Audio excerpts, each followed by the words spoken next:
buenos días. El día de hoy vamos a seguir con la segunda parte del lupus eritematoso cutáneo, recordando que en la primera parte ya vimos la epidemiología, vimos la fisiopatología, vimos también el cuadro clínico, recordando que el lupus se divide en cuanto a enfermedades en la piel, en enfermedades específicas del lupus y enfermedades no específicas del lupus, y estábamos viendo las específicas, y las específicas a su vez recordamos que tienen tres tipos de manifestaciones: las manifestaciones agudas, las manifestaciones subagudas y las manifestaciones crónicas, de tal forma que las agudas tienen una forma localizada y otra generalizada, las subagudas una anular y una papuloescamosa, y dentro de las crónicas la más frecuente, el lupus discoide.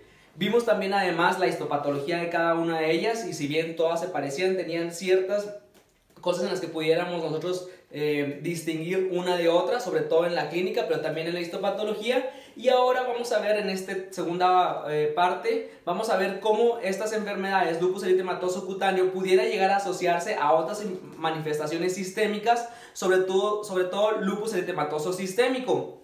De tal forma que para poderlo determinar, nosotros vamos a tomar en estos pacientes con lupus eritematoso cutáneo, en algunos de ellos va a valer la pena tomar ciertos estudios de laboratorio que nos van a orientar si esa persona tiene, además del lupus cutáneo, tiene también el lupus eritematoso sistémico. Y dentro de esos anticuerpos vamos a empezar con, por ejemplo, con los anti-DNA de doble cadena, y si observamos cómo en el agudo tienen mayor prevalencia de estar positivos respecto al subagudo o al crónico. Esto ya nos va orientando a que el agudo tiene mayor probabilidades de presentar lupus eritematoso sistémico que las manifestaciones crónicas del lupus cutáneo. Por otra parte, también los anticuerpos antinucleares podemos llegar a determinarlos, y también vamos a ver cómo en el lupus eritematoso cutáneo agudo, las manifestaciones agudas generalmente hasta un 80% pueden haber positividad en estos anticuerpos, en los anticuerpos antinucleares, menos frecuente en el subagudo y casi ninguno del crónico. Ahora, también es importante saber que de todas las manifestaciones cutáneas, tanto las agudas, subagudas o crónicas, hay una probabilidad de un 12 hasta un 17% aproximadamente de que estos pudieran llegar a desarrollar no nada más manifestaciones cutáneas, sino también lupus eritematoso sistémico, aproximadamente en 8 años. Sin embargo, si ya dividimos en qué probabilidades hay de aquellas personas que tienen manifestaciones cutáneas agudas, subagudas o crónicas, vamos a observar cómo aquellas personas que tienen manifestaciones cutáneas agudas, casi el 100% va a desarrollar lupus eritematoso cutáneo, si no es que ya lo tiene. Por eso es que los anticuerpos son más positivos en estas manifestaciones agudas del lupus. Sin embargo, fíjense cómo en el subagudo, que van a desarrollar, si tienen manifestaciones cutáneas subagudas, solamente un 10 a un 15% van a desarrollar lupus, y si tienen manifestaciones cutáneas crónicas, sobre todo lupus discoide, pues el porcentaje también es bajo de que estos pacientes pueden llegar a desarrollar lupus en un futuro. En ocasiones, las manifestaciones cutáneas pueden ser el primer signo del lupus eritematoso sistémico. Por ejemplo, de manifestaciones agudas, recordamos ese eritema malar o el eritema sobre todo en áreas fotoexpuestas. Este pudiera ser hasta en un 20 o 25% de las ocasiones la primera manifestación del lupus eritematoso sistémico. Ahora, si nosotros tomamos a todos los pacientes con lupus, ¿qué porcentaje de esos pacientes con lupus lupus eritematoso sistémico van a tener manifestaciones agudas? Pues un 70 o un 80%. Manifestaciones subagudas, pues un 20 o un 30%. Y en menor proporción, manifestaciones crónicas, sobre todo lupus discoide. Sí es cierto que hay otros anticuerpos, sobre todo los RHO, también se conocen como SSA o la SSB. Sin embargo, estos anticuerpos más bien son positivos, sobre todo en el lupus, en las manifestaciones cutáneas del lupus subagudo, como lo observamos aquí, sobre todo los anti-RHO. Y con esto concluimos que estas enfermedades pudieran llegar a asociarse ciertamente al lupus eritematoso sistémico en ciertas ocasiones. De hecho, subagudo también se ha propuesto que en ocasiones estos pacientes pudieran tener también síndrome de Sjögren. Por lo tanto, es importante nosotros, resumiendo, si aquí tenemos en este cuadro que solamente hay afección cutánea y de este otro lado hay afección sistémica, vamos a tener que aquellas personas que tienen afección cutánea, pues sobre todo van a ser aquellas personas que tienen manifestaciones cutáneas de lupus eritematoso discoide, lupus discoide hipertrófico un poquito se van a acercar a manifestaciones sistémicas si el lupus discoide es de tipo generalizado o si es de tipo lupus profundo. Se van a acercar todavía un poquito a tener mayor probabilidad de tener manifestaciones sistémicas en lupus subagudo, y definitivamente quien va a tener manifestaciones sistémicas pues va a ser el lupus eritematoso agudo, ¿de acuerdo? Y no nada más eso, también recordamos, como les había comentado, que el lupus eritematoso cutáneo puede tener manifestaciones específicas y no específicas. Las manifestaciones no específicas también son muy frecuentemente asociadas a afecciones de forma sistémica, a que tengan lupus eritematoso sistémico. Ahora, lupus eritematoso sistémico es una enfermedad que tiene dos afecciones principales. La principal es en regiones articular, se ha postulado por ejemplo rodilla, y en segundo lugar es manifestaciones cutáneas. Es por eso que los dermatólogos también tenemos que tener bastante dominio de este tema, pero no nada más reumatólogos y dermatólogos, sino también ataca a otras entidades de nuestro cuerpo, que también, por ejemplo, corazón, pulmón, riñón, cerebro. La hematología también se ve afectada. Por lo tanto, si nosotros vemos aquí que otros órganos están afectados y los comparamos en cuanto a las manifestaciones cutáneas, agudas, subagudas, crónicas con afección también sistémica o crónica solamente, vamos a ver que hay mayor probabilidad de tener afección renal, sistema nervioso central o otras manifestaciones extracutáneas, aquellas personas que solamente tienen manifestaciones cutáneas y subagudas o sistémicas, comparado con aquellas personas que tienen solamente lupus eritematoso cutáneo crónico. Estas casi no van a presentar este tipo de manifestaciones extracutáneas. Ahora, también vamos a observar, tenemos esta misma gráfica, que aquí hay alteraciones en los laboratorios: anemia, leucopenia, aumento de la velocidad de sedimentación globular, de la BCG-PCR, disminución en el complemento, anticuerpos antinucleares, anti-DNA. Y vamos a observar cómo aquellas personas que tienen lupus eritematoso cutáneo discoide, sobre todo, van a haber menor probabilidad de que tengan este tipo de afecciones que observamos aquí en laboratorio respecto a aquellos que tengan lupus eritematoso cutáneo agudo, subagudo o crónico más lupus eritematoso sistémico. Estos sí tienen mayor probabilidad de presentar manifestaciones en el laboratorio o alteraciones en el laboratorio respecto a aquellos que nada más tienen lupus eritematoso cutáneo crónico. Varios para nosotros poder determinar si un paciente puede tener lupus eritematoso sistémico o no, se han postulado varios criterios. En 1997, por ejemplo, la Sociedad de la Academia de Reumatología de Estados Unidos realizó sus criterios. Posteriormente también se realizaron unos en el 2012, y los más recientes fueron aquellos en los que la Sociedad de Reumatología Europea y también la Academia de Reumatología de Estados Unidos en conjunto hicieron sus nuevos criterios de clasificación, observando que tenían mayor sensibilidad y especificidad que estos dos escalas previas, de tal forma que ellos determinaron que para nosotros decir que un paciente tiene lupus eritematoso sistémico, hay varios pasos que tenemos que seguir. Número 1 es que tenga ANAs positivos. Todos aquellos que tengan ANAs negativos, ellos dijeron que no pueden entrar en la clasificación de lupus eritematoso sistémico. Esto tiene ventaja y desventaja, pero bueno, ya se puede discutir en ciertos artículos que pueden ustedes leer en la literatura.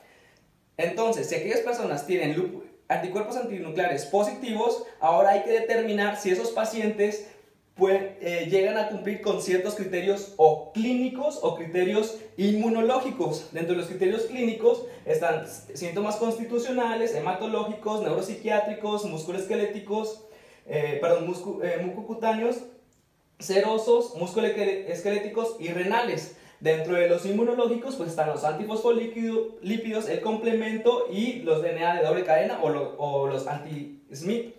Ahora, de todos estos criterios clínicos e inmunológicos, pues cada uno tiene un valor, y si se suman y tienen más de 10, si nuestro paciente tiene más de 10 puntos, pues se va a concluir que ese paciente tiene lupus eritematoso sistémico. En este momento solamente quiero recalcar cuáles son aquellos criterios mucocutáneos, que esta nueva asociación, estos nuevos criterios que se realizaban en 2019, pues están postulando como criterios importantes o de peso para determinar si el paciente tiene lupus eritematoso sistémico. Y estos son los que ya vimos en la clase pasada. Se dice que si tiene lupus, manifestaciones cutáneas de lupus eritematoso cutáneo agudo, subagudo o crónico, son criterios importantes de peso con un valor de 6 o de 4 para nosotros poder determinar que ese paciente pudiera llegar a tener lupus eritematoso sistémico. Sin embargo, hay dos que no he mencionado, que son las úlceras orales y que es la alopecia no cicatrizal, que de forma rápida lo vamos a poder determinar en las siguientes diapositivas. De tal forma que es muy importante, esto también, perdón, ya estaba descrito desde los criterios de 1997, diciendo que las úlceras orales son un criterio pues, de lupus, de tal forma que estas manifestaciones cutáneas, bueno, orales de lupus, hay muchas. Sin embargo, se ha observado ya con los estudios que los pacientes con lupus eritematoso sistémico pueden estar afectados en su boca hasta en un 5 o un 57% de las ocasiones, siendo de las formas en las que se puede llegar a afectar, una de ellas úlceras orales, hasta en un 30 o un 40% de las ocasiones. Sí es cierto que hay muchas otras formas de manifestarse, pero los que es como criterio son las úlceras orales. Sobre todo las úlceras orales, si bien se pueden llegar a presentar, como lo observamos aquí, en cualquier parte de la boca, aquí por ejemplo pongo una en paladar, lo más frecuente es que se encuentre en mucosa oral, y ya se ha postulado a través de diferentes estudios que algunos dijeron que pudieran las úlceras orales correlacionar con severidad, correlacionar con vasculitis. De hecho, se ha pensado que una de las formas de manifestarse de lupus es vasculitis, y una de las formas de manifestarse la vasculitis pudiera ser de úlceras orales, pero ya se observó que hay estudios contradictorios. Entonces vemos cómo no correlacionan tanto las úlceras orales con otras manifestaciones sistémicas de lupus, pero sí es cierto que es un valor de peso, un criterio importante para nosotros poder determinar si el paciente cumple o no con criterios de lupus eritematoso sistémico. Esto es en cuanto a las manifestaciones orales y en cuanto a las úlceras en específico. Y en cuanto a la alopecia no cicatrizal, hay que saber que los pacientes con lupus eritematoso sistémico pudieran llegar a tener dos tipos de alopecia. Una alopecia específica o no específica. En cuanto a las específicas, hay aquellas que tienen de forma cicatrizal, que esa ya la vimos, que es el lupus discoide. Pero también hay otras no cicatrizales, que son las que vamos a ver aquí. Las no cicatrizales puede ser una forma difusa, que esta es la forma más frecuente de presentarse de las no cicatrizales, o cuando es solamente en un área determinada, pues puede ser en parches, puede ser un lupus un pelo lúpico, o puede ser también una paniculitis anular y lineal asociada a lupus, que esto es lo más raro. Vamos a verlo nada más en imágenes para que se nos quede muy claro. Por ejemplo, aquí tenemos a la forma difusa. Dijimos que esta es la forma más frecuente. Es cierto que algunos artículos refieren que esta forma difusa, cuando el paciente empieza a perder cabello, pero de forma generalizada, pudiera estar correlacionada con actividad. Y como observamos aquí en las imágenes, puede ser una pérdida de cabello difusa de forma leve o severa, como lo observamos aquí, semejando un poquito a la alopecia androgenética, porque vemos cómo hay distintos diámetros en el tallo a la tricoscopía, pero también se puede observar, además de eso, eritema, un poquito de escama. Y si nosotros llegáramos a realizar una biopsia, la biopsia asemeja bastante a lo que ya hemos observado en la primera parte de la clase de lupus, e inclusive podemos nosotros ver banda lúpica en la inmunofluorescencia directa. Entonces, esta es una de las formas de manifestarse del lupus, y que también es un criterio para nosotros decir si tiene lupus eritematoso sistémico, la forma difusa. La otra forma de manifestarse de la alopecia no cicatrizal es en parches, es decir, una zona bien delimitada, la cual hay disminución de la densidad de cabello, puede ser parcial o total, y también se ha correlacionado con severidad y enfermedad no controlada. Aquí también podemos ver una escama amarilla muy fina, podemos ver eritema, y también vemos en la dermatoscopía, en la histopatología, y en la inmunofluorescencia directa, características que ya hemos comentado. La otra forma es el cabello lúpico, el cual observamos una disminución de la densidad de cabello, pero sobre todo es en la línea anterior de la línea de implantación del cabello, y aquí en la tricoscopía vamos a observar cabellos cortos, gruesos, frágiles y secos, y también aquí no se ha determinado tanto la histopatología, pero bueno, aquí vemos unas imágenes. Y por último, la forma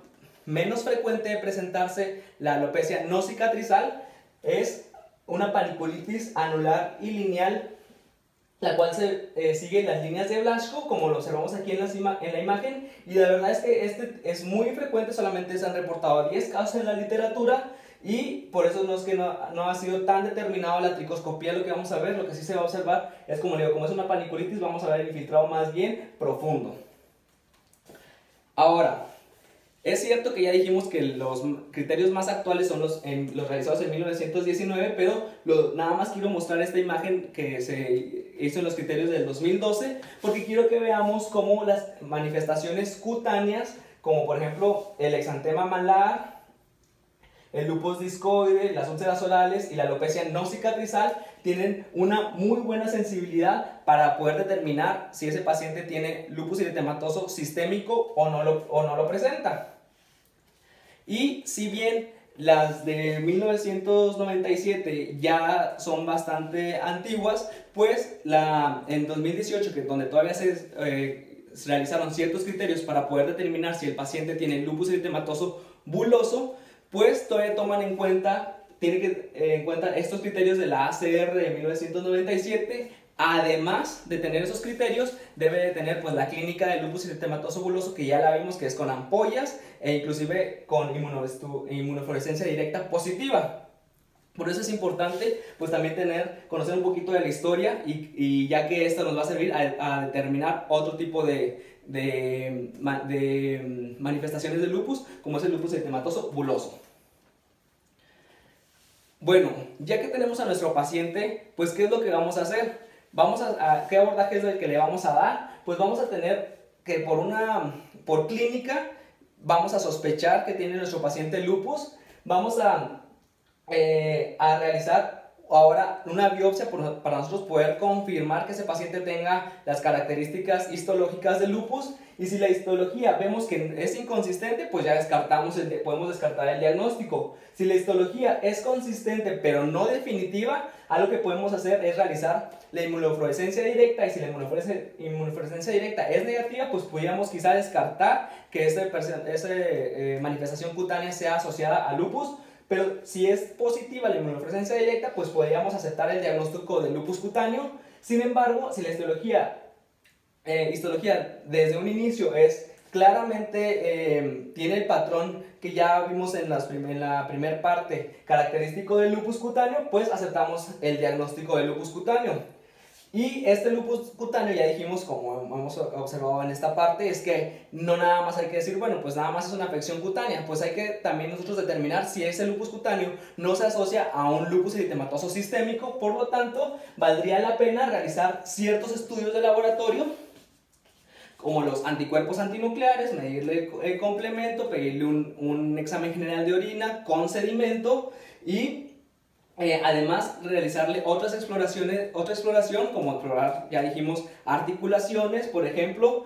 Sobre todo estos estudios los vamos a hacer en aquellas personas que nosotros tengamos una alta sospecha de que nuestro paciente con lupus cutáneo tenga también además lupus eritematoso sistémico. ¿En quiénes vamos a sospechar que nuestro paciente que tenga lupus eritematoso cutáneo pudiera tener estas manifestaciones? Pues en aquellos que tengan manifestaciones cutáneas agudas sobre todo, ¿ok? O que en nuestra exploración física nosotros no podemos ver que tenga afección articular, por ejemplo. Por último, el tratamiento. En cuanto a tratamiento, hay que saber que hay diferentes escalones. Podemos dar tratamiento local, es decir, solamente en el lupus eritematoso cutáneo, ahí localizado, a través de cremas emolientes. Podemos dar tratamiento sistémico, ya a través de tratamiento tomado, por ejemplo. Y podemos dar también tratamiento adyuvante, que este tratamiento va a ser de ayuda a estos dos escalones. ¿A quién le vamos a dar el tratamiento local? Pues se lo vamos a dar sobre todo a lupus cutáneo crónico y al lupus cutáneo subagudo. ¿A quién le vamos a dar sistémico? Al crónico y al subagudo, pero que sean resistentes al tratamiento local, y además de ley tiene que dar tratamiento sistémico a todos aquellos pacientes que tengan manifestaciones cutáneas agudas, pensando que ese paciente muy probablemente se va a asociar o no, o que en ese momento presenta lupus eritematoso sistémico, o que lo va a desarrollar casi en el 100% como ya lo dijimos. ¿Y a quién vamos a dar tratamiento adyuvante? Pues a todos los pacientes con lupus eritematoso cutáneo hay que dar tratamiento adyuvante. ¿Cuál va a ser el tratamiento local? De primera línea son los esteroides. Se prefieren los esteroides de alta potencia, sobre todo clobetasol, betametasona, y los cuales se pueden dar por pulsos, o sea, por 2 semanas se da, 2 semanas se descansa, ves que dan 2 continuos, siempre tratando de vigilar que no, nuestro paciente que le estemos dando esos esteroides de alta potencia, pues no se asocien a todos los efectos adversos que pudiera llegar a presentar. También podemos dar esteroides intralesionales, sobre todo, por ejemplo, en el lupus eritematoso, el lupus discoide, ahí lo podemos llegar a dar.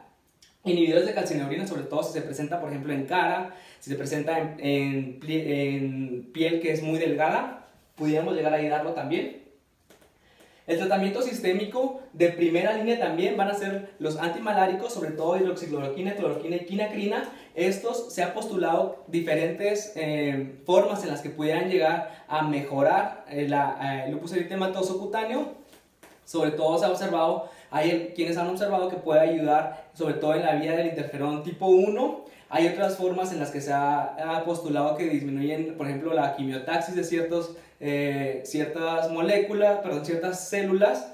Pero bueno, esteroides sistémicos también se ha postulado como una muy buena opción de tratamiento. Sin embargo, siempre, si bien lo podemos dar de forma inicial, siempre tratando de ir reduciendo paulatinamente a través de ahorradores de esteroides, como lo pueden ser ciertamente los antimaláricos, pero también los de segunda línea. De los de segunda línea, de los más utilizados es el metotrexate, recordando que el metotrexate inhibe la dihidrofolato reductasa, y es a través de esta inhibición que se inhiben otras vías y que disminuyen otras moléculas, por ejemplo, ciertas expresión de especies reactivas de oxígeno, entre otras cosas que pudiera llevar a ayudar el metotrexate. Los retinoides también sistémicos, como el acitretin, la citrotinoína, isotretinoína, pudieran llegar a ayudar en cierta forma, sobre todo en las formas verrucosas, y la dapsona. Nada más recordar que la dapsona es de elección en aquellos pacientes que están o embarazadas o lactando, o en el lupus eritematoso buloso. Y de tercera línea, sí es cierto que se han descrito la talidomida, el nicofenolato, la azathiopina, sulfasalazina, pero con menor probabilidades de ser eficaz. Y por último, el tratamiento adyuvante. De ley, ya vimos en la fisiopatología cómo es la radiación ultravioleta un factor ambiental que puede llegar a favorecer la aparición del lupus eritematoso cutáneo y sistémico. Es por eso que la fotoprotección es muy importante, no solamente a través de filtros solares, sino también a través de la ropa, con sombrero, con manga larga, tratar de no exponerse tanto en horas del sol, pero es muy importante pues la fotoprotección. No dar sensibilizantes, porque ya dijimos que hay ciertos medicamentos que pudieran favorecer a que haya fotosensibilidad, por lo tanto hay que tratar de evitarlos. Evitar el tabaco es muy importante, ya que se ha observado que los pacientes fumadores pues tienen un CLASI, que vamos a ver más adelante que el CLASI es una escala de severidad del lupus eritematoso cutáneo. Se ha observado que estos pacientes con tabaquismo tienen un CLASI más elevado, se asocian más al lupus eritematoso sistémico, y además los pacientes con tabaquismo responden menos antimaláricos. Y por último, también se ha postulado en muchas de las guías que se suplemente con vitamina D, ya que hay algunas ocasiones que se ha observado que los pacientes con lupus eritematoso cutáneo sistémico pudieran llegar a presentar niveles bajos. Sí es cierto que hay quienes dicen que por una fotoprotección tan marcada, tan intensa, pues pudiera llegar a disminuir los niveles de vitamina D, pero la verdad es que poco se ha postulado si la fotoprotección ha tenido que ver con este bajo nivel de vitamina D, pero pues recientemente a todos se les ha postulado, o sea, se propone que es buena idea suplementarles con esta vitamina.